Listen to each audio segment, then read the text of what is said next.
¿Qué tal? Hoy vamos a meternos de lleno en uno de los más grandes misterios de la ciencia. ¿Cómo encontramos el orden secreto en los componentes que forman todo el universo? Es, en serio, una historia de detectives que duró siglos. Y bueno, todo arranca con una pregunta, una que la humanidad se ha hecho desde siempre. ¿De qué está hecha cada cosa que vemos? El aire, las rocas, hasta las estrellas. Esta es la pregunta que le da inicio a todo nuestro misterio. Para resolver este caso, primero hay que conocer a los protagonistas, los elementos químicos. Pensemos en ellos como los personajes de esta historia. Cada uno es una sustancia pura, como el hidrógeno o el oro, algo que no se puede romper en partes más simples. Son, digamos, los ladrillos con los que se construye todo.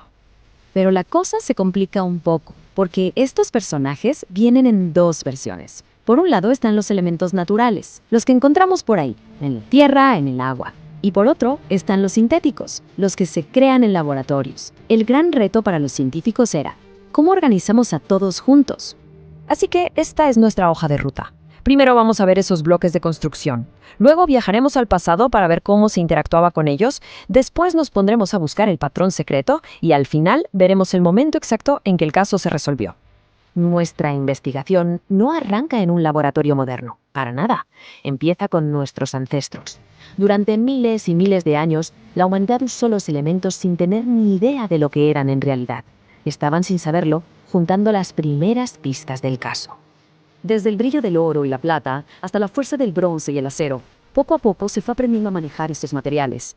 Se conocían sus propiedades, qué servía para qué, pero nadie entendía el por qué. Era como tener un montón de piezas de un rompecabezas, pero sin tener la más mínima idea de la imagen que formaban. Y es justo aquí donde entran los detectives de nuestra historia.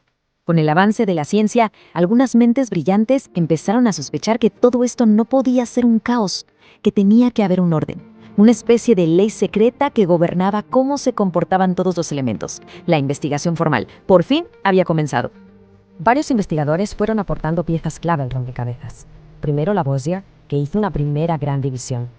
Luego Berzelius, que nos dio un idioma para poder hablar del tema. Dobereiner encontró las primeras familias de elementos. ¿Y Newlands?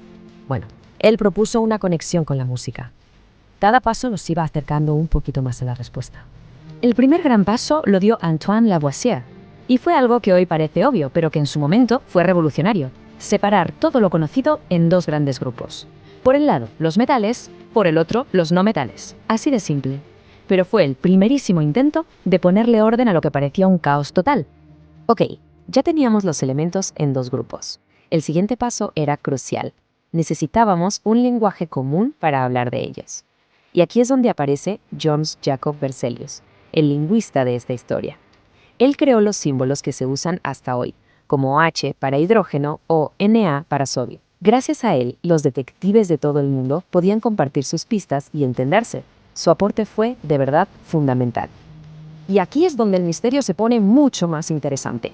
Johann Dobereiner se dio cuenta de algo muy curioso. Algunos elementos parecían venir en tríadas, o sea, en familias de 3. Y no solo se parecían en sus propiedades, sino que sus masas atómicas seguían un patrón matemático.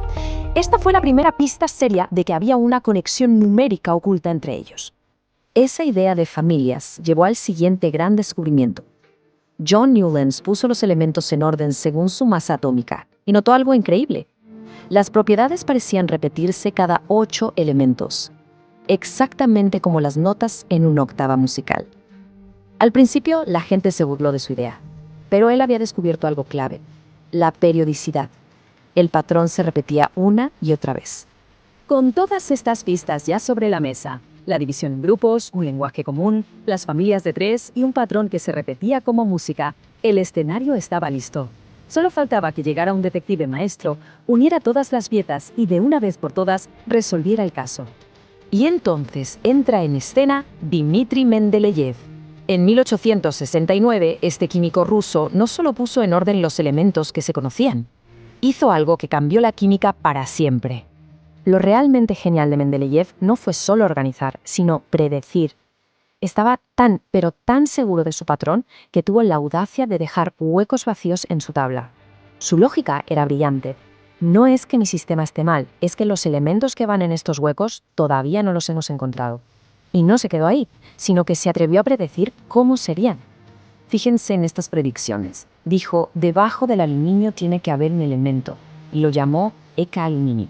Y no solo eso, describió cómo sería, qué propiedades tendría. Años después, se descubrió el galio, y era prácticamente idéntico a lo que él había dicho.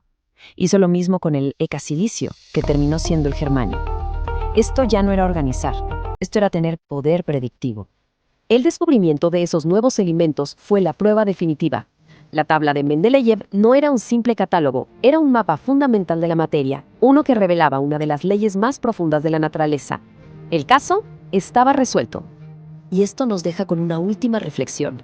La tabla periódica nos enseñó que el universo no funciona al azar, sino que está gobernado por patrones elegantes, predecibles.